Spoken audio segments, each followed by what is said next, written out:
Hey folks, welcome to the channel. I came across this video from Nomad Capitalist. The video says, if I could only choose 3 countries to live in. And I found myself just, it is a big channel. Nomad Capitalist has over 1 million subscribers. So he's doing very well for himself. Now the advice is probably some of the worst I've heard in my life. Now, it's not a personal criticism, it's more of a professional criticism because I do advise people as well. I have written about these things too. And actually, some of the people that paid me for my advice was specifically not going to one of these 3 countries that he mentions. Not only that, I was proven right in a short period of time. Guys, if you want to learn more about preparedness, survival, and relocating as well, you have my books, Surviving the Economic Collapse, you have 3 survival skills, and you have Bugging Out on Relocating, right? And it's not only the countries, it's also about the philosophy. What is it that you're looking for, right? Why would you choose these countries? Let's get into this and explain a little bit more, right? Let's have a little hypothetical fun today. And imagine for the rest of my life, I could only live in 3 different countries, only spend time in 3 different countries. Now, in this scenario, I can fly and transit through other countries to get to my ultimate destination, but I can't leave the airport. I can't stop. I can only be on the soil of these 3 countries. And all the real-world criteria of taxes and restrictions and freedoms and everything that goes with spending time in a country would apply. I've thought about it, and I'm going to share with you the 3 countries that I would choose to spend the rest of my days in if I had to. You know I have a home in Malaysia. So he first mentioned Malaysia having I don't have a problem with how someone having a passport, even a home and whatnot, but this as your top 3 country to live in, I think that's complete insanity. It makes no sense. He does mention tax first, so it's obviously heavily leaning, and the channel is called Nomad Capital. So yeah, I get it. Now, you're talking about living in this place. He mentions taxes, but soon after he mentions freedom. What kind of freedom do you expect to have in this country, in Malaysia?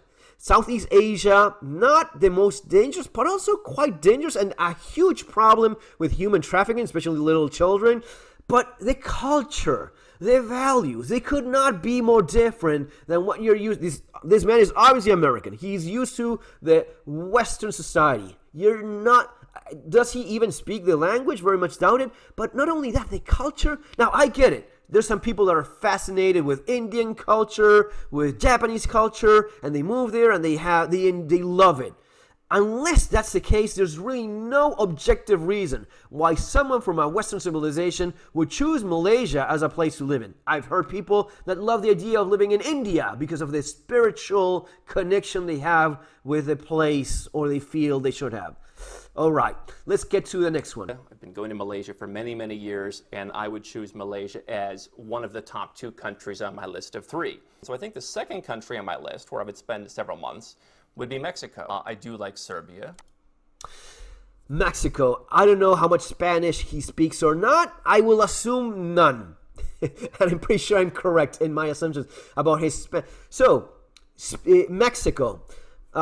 Have you learned nothing? You're an American. You have 11 million illegals living in your country, or the country that you don't even mention in the top 3. He doesn't mention the United States as one of the 3 best countries to spend the rest of your life in, right? So, have you learned nothing? Why do you think it is that millions of Mexicans cross illegally into the United States? And for people that think that living illegally in a country is some kind of joke, you have no idea what you're talking about. I'm pretty sure there's a lot of criminals that like the idea, but for the enormous majority of people, they do that because they don't have any other way of doing it, and legally doing is obviously not an option for them. Millions of people doing it. Do you think they enjoy the hiking across the desert under the scorching sun and living the rest of their lives illegally in a new country? No, they do it because you're wrong. Mexico sucks. And I have one more on this. I actually advise people. I'm talking about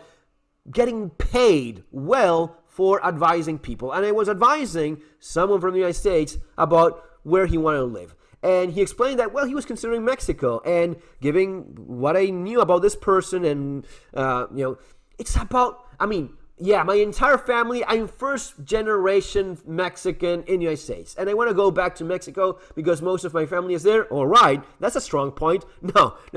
you don't speak Spanish. You're American. You don't speak Spanish. You have nothing connecting you to Mexico. You don't even like particularly culture. My advice is no, don't go to Mexico. Of course, what is it that you do if you pay someone to advise you and the one thing he says is don't go to specifically that country? Well, you go to live to that country. Couple months later, I get a message. He almost got killed in an armed robbery. And he was, wow, you were right. Mexico is damn dangerous. No shit. Where did I tell you not to go? Mexico. Where do you go? Mexico. What happened? I almost got killed. Now I want to go to the other places that you told me to go for. Yeah, that's exactly right. Mexico is a dangerous place. Mexico hasn't gotten you. It's a third world country. Saying that you want to spend the rest of your life in a third world country, you better have some damn solid reasons so as to support that. Because objectively speaking, if you look at quality of life, security, the economic and social stability, and a bunch of other things, how compatible you are with that culture, it makes no sense. But anyway, let's go on. I do like Georgia. I would be Mexico. I do like Serbia. I do like Georgia. So he throws Serbia and Georgia in there. Again, nomad capitalist, a million subscribers. This man is doing very well for himself, giving this kind of advice. And it's just terrible. Again, nothing personal, but professionally speaking, it is terrible advice. It makes no Serbia and Georgia. Okay, Georgia, which is still, I mean, Georgia was not that long invaded by Russia. You're talking about going to a country that's still in war, basically, and has chunks of the country still occupied, and you don't even know where one country. That's the place you go. And Serbia, another country that is.